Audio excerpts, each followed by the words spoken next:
We receive little or no training in equally useful form of reasoning known as modal reasoning, M-O-D-A-L, modal reasoning.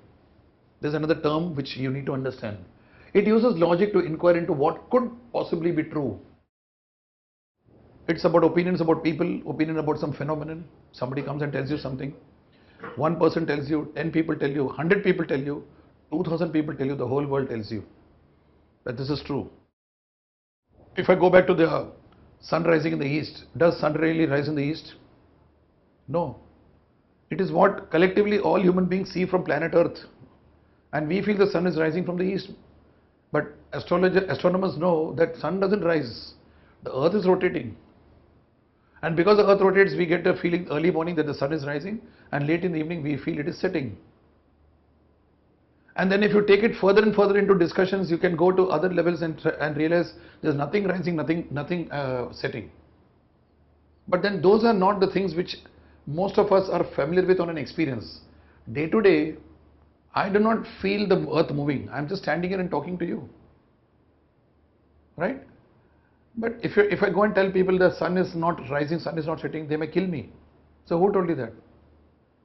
Except for a few people, a few group of people who know what is the actual celestial phenomenon.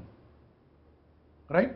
So integrative thinkers reason about what might be about models that don't yet exist to generate a creative resolution.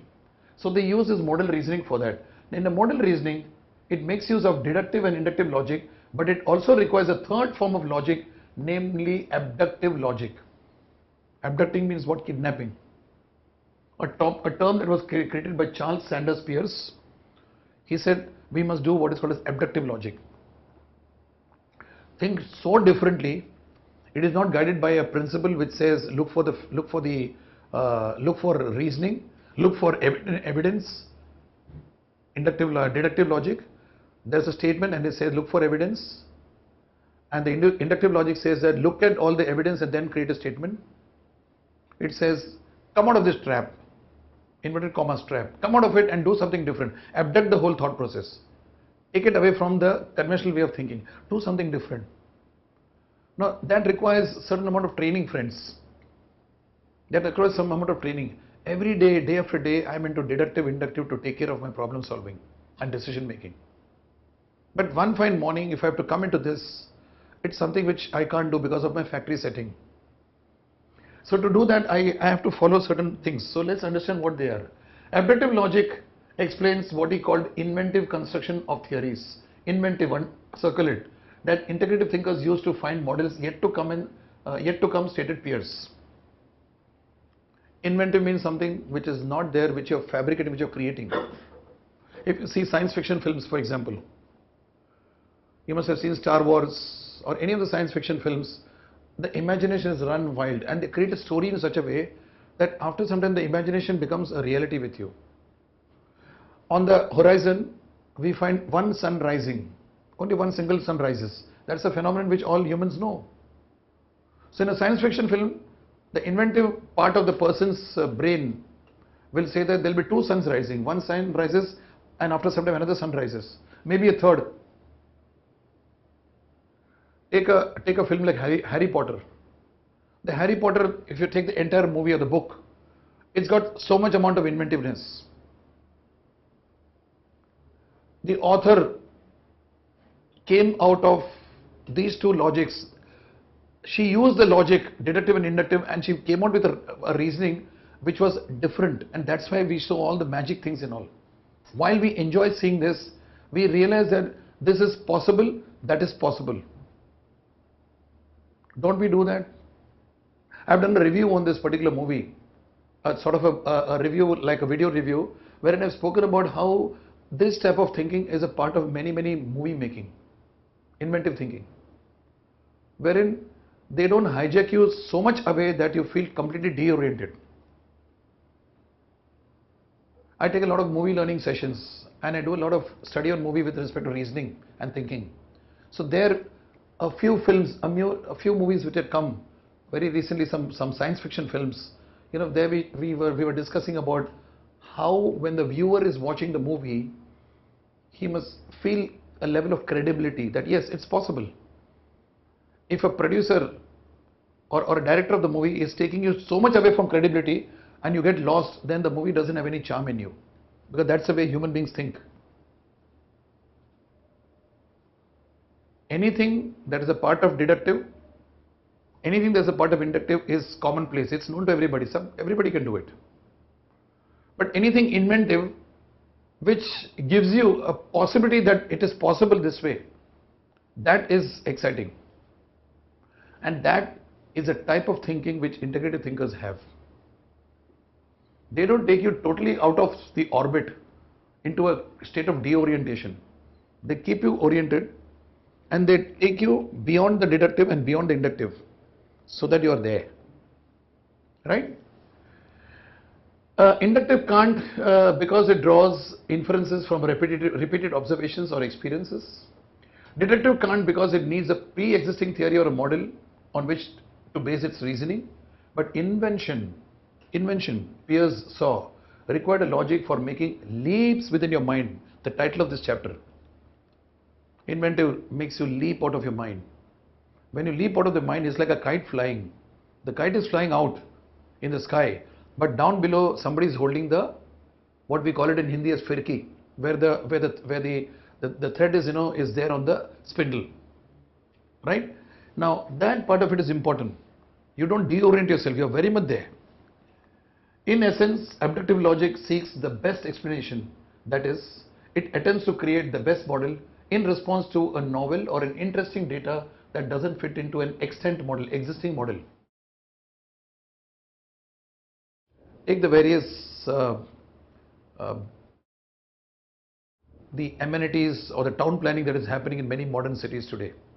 The metro, the monorail.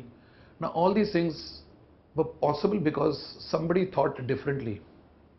A city like Mumbai, for example, it has not been fully exploited. We have a lot of, we are an island, there's a water body all around us. Now the water body can be exploited in the best possible manner by going into a type of a thinking which is abductive. We have a traffic congestions in the roads. The monorails and metros are also absorbing a lot of traffic congestions, of course, as of now. But could we think of something different? Exploit the entire water body around the island and do something about it. Even in monsoons when it's stormy waters. A place like Venice in Europe, they have entire waterways. There are streets, water streets. So the entire town is in water. And how they manage it? They have it as a compulsion. But here, can we look at something inventive? Is a question. Right? That's why the process of using abductive logic can be termed as generative reasoning. That's why these two are almost synonymous. It asks what might be rather than what is or what is bound to be. Okay? Business is a fertile ground for abductive logic. Many places in the business. Expansion, takeover, mergers, acquisitions, getting in for a new technology, handling obsolescence, golden handshake. So many examples you can take where organizations can make abductive reasoning as a part of making things happen. Now, when you get into abductive reasoning or generative reasoning, what really happens is you go beyond the ordinary and you come out with solutions which are integrative for both the employees and the management, the old technology and the new technology, the old type of financial system with the new financial system. There are many infinite applications wherein people have not really thought in that direction. If only they think in that direction, a lot of things will happen. We are in a tearing hurry. We are in a tearing hurry to keep on doing our compounded annual growth rate, CAGR, keep on increasing profits, keep on staying competitive. Yes, we need to stay competitive. We need to have profits. But during this process, we get into factory setting thinking. And then what happens is we get stuck. Everything keeps running perfectly well, but can we have a group of people, a body of people within the management who act like think tanks, whose main skills and abilities are integrative thinking, who can actually brainstorm and feed the top management, the decision makers, what needs to be done differently, even when the going is good, not when the going is bad. A top cell phone company is no more top on the list today because somewhere somebody has missed out on the generative reasoning. If only they had thought about generative reasoning, things would have been different, right? So in business, many times decisions have to be made on only a handful of data points. Do we get all the information on the table before we take a decision? We have this very glamorous MIS, Management Information Systems, that is supposed to come to my table for taking decisions. Do I get all the information? And even if I think I've got all the information, are they authentic enough? Are there means of verifying them? In most cases, no. I have some data points, I've got some dots, and I as an integrative thinker will learn to connect the dots. How will I connect the dots? Generative reasoning. Certain critical aspects of the organization I know. There are certain other things where unnecessarily there's being a weightage given. I need to have the wisdom to know that there's no need to give too much weightage to that. Like in one engineering company outside Mumbai, I noticed that there was too much of weightage given on the labor issue. Labor was a major issue because at that point, at that geographical location, there was a scarcity of good quality labor. Now, the organization spent a lot of time and money and they've diverted themselves away from the main issue of the organization into that. They spent a lot of money and time in appointing some labor people, labor consultants, etc. So many things happened. They are all for the right purpose. But what really happened was they got into the trap of simplification and specialization. They got into the trap of focusing only on that, and majority of the energy required in the mainstream was lost. And what really happened was they became more like labor people rather than production people. Now this is something that happens in some companies. A major issue, somebody up there takes it as his pet project.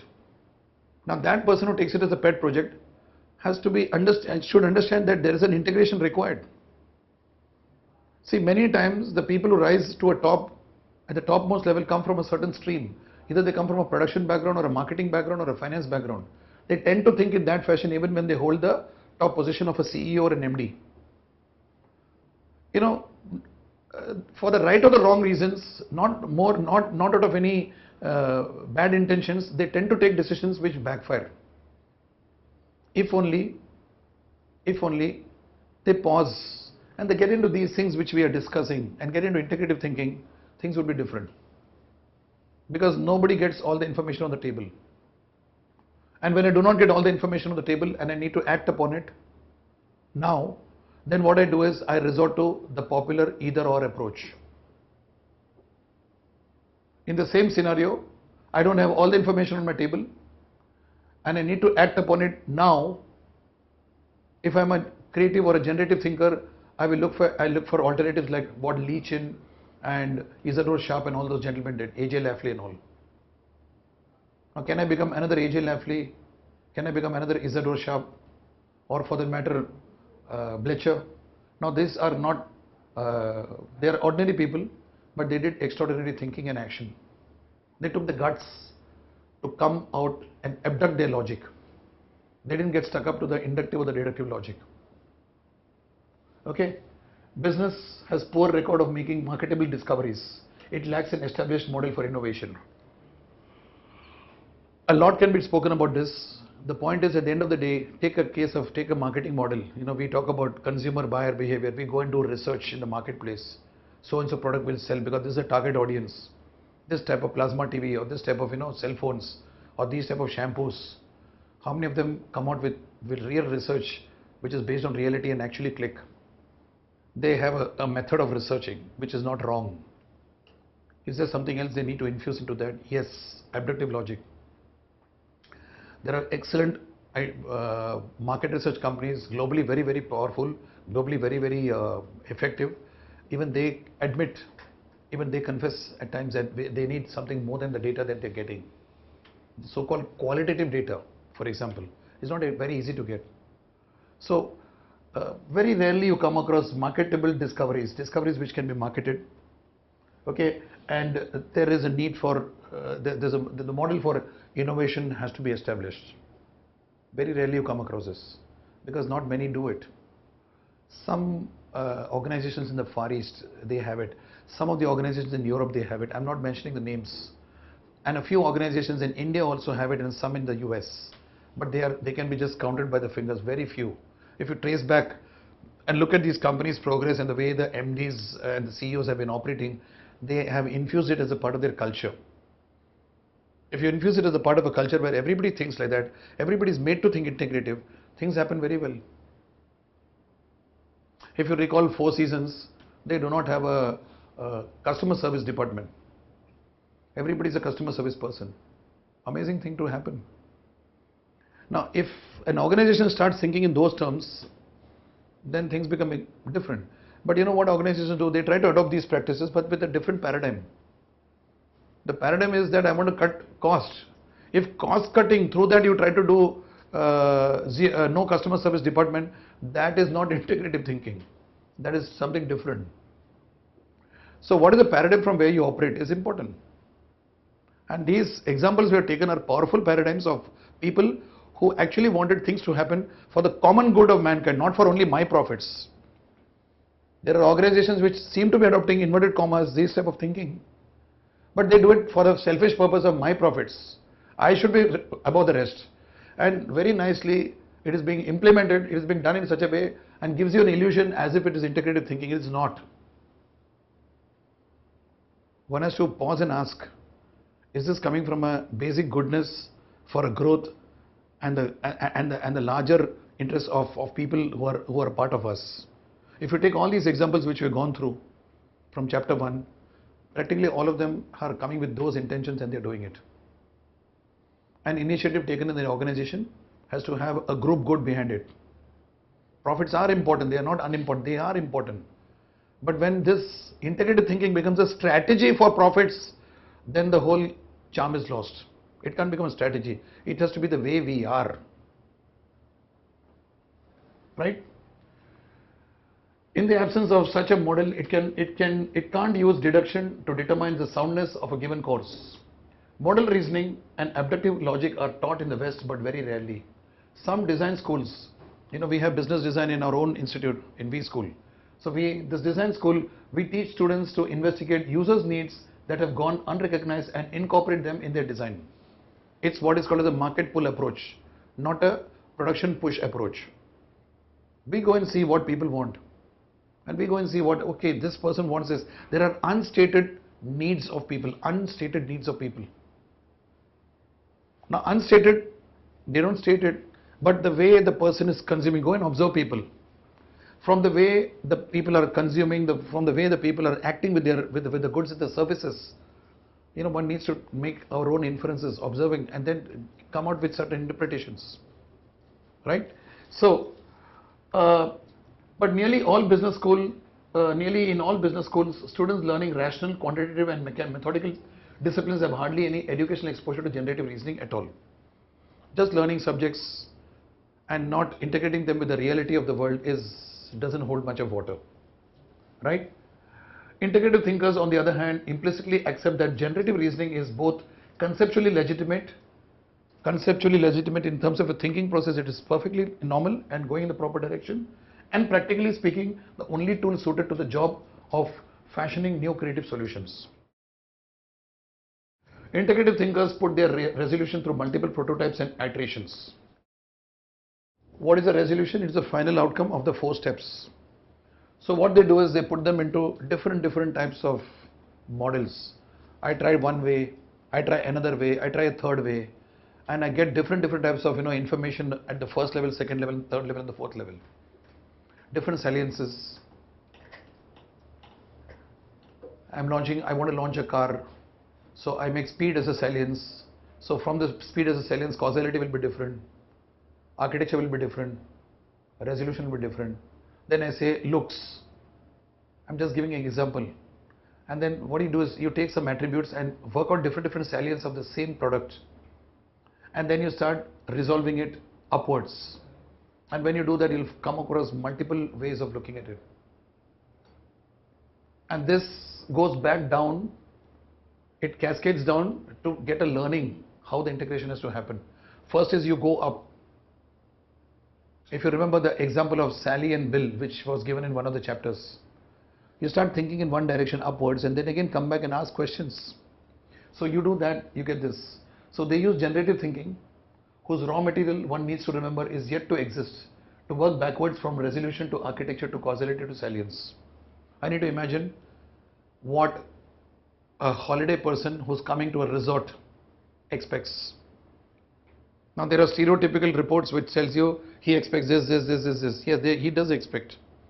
He expects something more than that. I traveled to a city wherein traveling from the airport to that city to the location where I need to go is very painful. It's too very long. It's anybody's guess. It could be taking something like 1.5 to 2 hours for a distance which would otherwise take only 45 minutes. Right?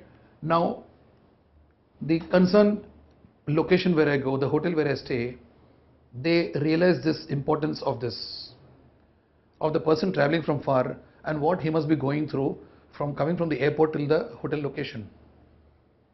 Now they think about it, they've thought about it, done it many times in the past perhaps. So when the person lands up, the first thing they do is they first and foremost they make you comfortable and offer you a drink.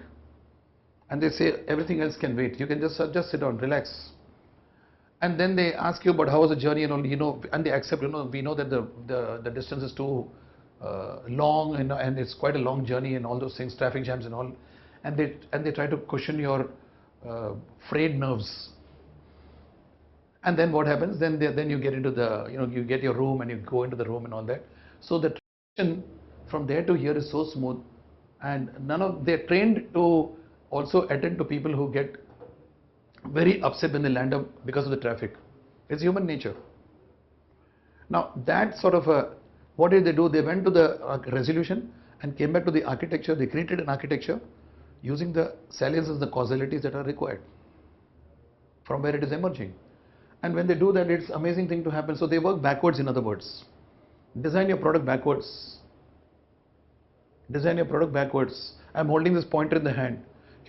Is it designed so that it's comfortable in my hand, in somebody else's hand?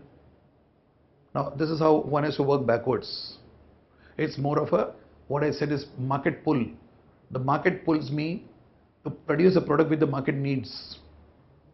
And many of the needs of the market is unstated. It's unstated. So knowing the unstated needs is also an important skill which this type of reasoning teaches us. Okay? Large organizations may not recognize generative reasoning as a legitimate mode of inquiry, but they depend on it for lasting competitive advantage. Lasting competitive advantage. Lasting, these three words are important.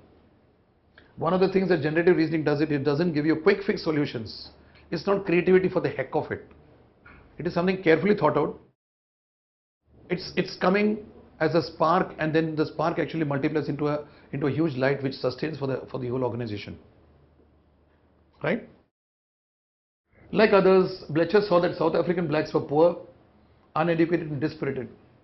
Unlike others, at the same time, he also saw that young Africans could flourish in the right conditions. Very positive thinking. Given a helping hand, they escaped their seemingly hopeless conditions and then extended hand back to help their communities and make a positive difference to South Africa. He knew people in the low-income countries like India and China made rapid social and economic progress, complement to us. African entrepreneurs had created wealth and opportunities where none were there before. And as befits an integrative thinker, Blecher used abductive reasoning to discover a pattern among these disparate data points. Disparate means they didn't make any connections. Here were two countries, India and China, poor countries. In spite of that, we had made rapid social and economic progress. Very surprising to the Western thinker. At the same time, African entrepreneurs had created wealth. Very poor country. How some of them did make it happen even in a poor country? This is still a sort of question mark for many Western thinkers, right? So these data points were there with him, and much of Blecher's reasoning about SIDA can be best described as generative. He drew from the success of some of these countries, perhaps. He drew from what is defying the flow of thinking. Any exception to a rule helps you to get into generative thinking. Any exception to the rule helps you to get into generative thinking. Right? So, taking it further, he didn't actually have sufficient data either to make that vision his purpose in life or to see SIDA as a means of achieving it. He didn't have enough of data. You know, people are obsessed. When you go to your boss in your company where you're working and you come out with a very bright proposition, a proposal, he would ask you for a lot of evidences, data. This is a common thing in an ordinary organization. And a youngster comes and he shoots him down saying that, look, you don't have the data, get lost, get the data, then you talk about the project. A bright project gets drowned, it gets completely devastated when the person who is coming out with the enthusiasm of doing it does not have sufficient data. I'm not saying data is not important, but at all times there will always be some data which is insufficient in the eyes of someone else. In the eyes of someone else, all data which I collect will be insufficient. I may have a highly knowledgeable person above me or more experience, but he may see it from his factory setting that this data is required. It may not be required for me. Or this data may come to me at the right time when I want it. Now, those are aspects on which we have to let go people. We have to let go people, right? He couldn't prove it in advance. We can't prove it in advance or deduce or induce it from the existing theories or data. It required him to make leaps in his mind to reason about what might be. Leap in the mind.